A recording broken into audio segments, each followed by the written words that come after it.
Sister Kate here. On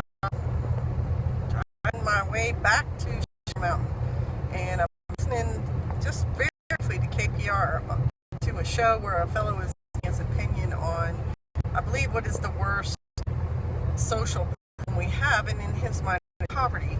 But they were trying to link it with energy sources, and he's had a very interesting thing.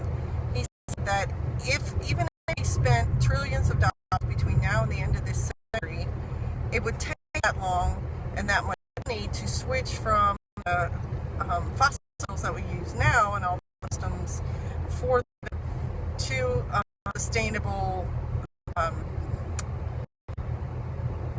sustainable energy sources like wind power and solar.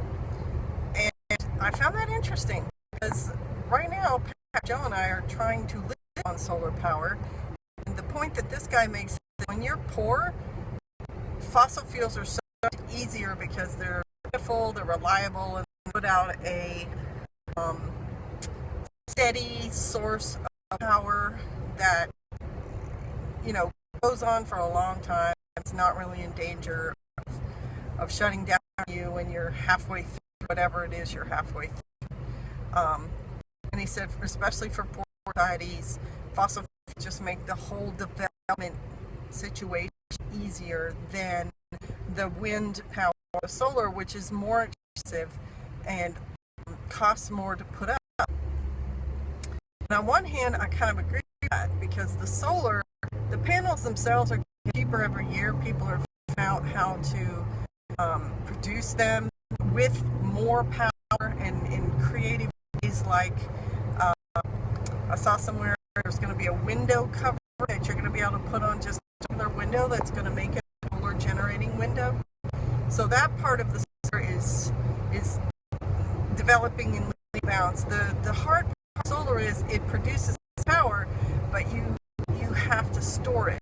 So the batteries you use to store the solar power are what are expensive and what will wear out, versus when you got something like oil that you just keep burning the oil, it's producing the power. And the only problem you run into with the supply is, do you have enough of that oil to keep going? With solar, if your batteries give out,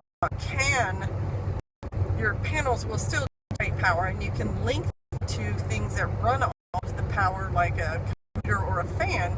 But when the sun goes down, you're not going to have that power source. You only have that supply when the sun is out.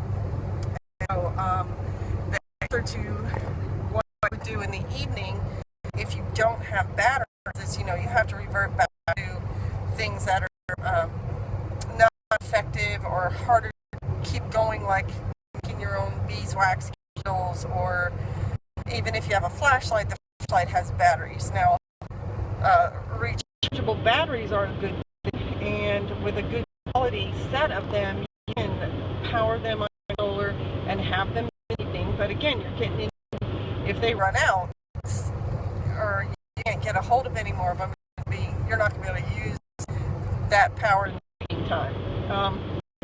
And wind turbines kind of answer that wind turbines are going to turn whenever the wind is going. So if you have wind at night, you would have power at night.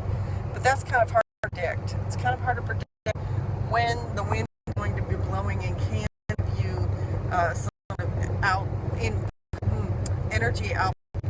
And you can also tie wind to your battery. So a pretty good system is the solar during the day, wind time at night, and hopefully generating enough for whatever you need to run off of. I just found that interesting because we do have a lot of fossil fuel. It does provide, if you think about it, the entire country, it has electricity. The entire country has heating, has propane heating or electric heating or coal heating. We have dealt with, and in America you can live year-round in a comfortable setting, so we've kind of taken care of all those issues. So going back to Ovid, you're sort of reverting back, but mentally you're kind of heading towards the poverty zone of I'm in a fully developed country zone.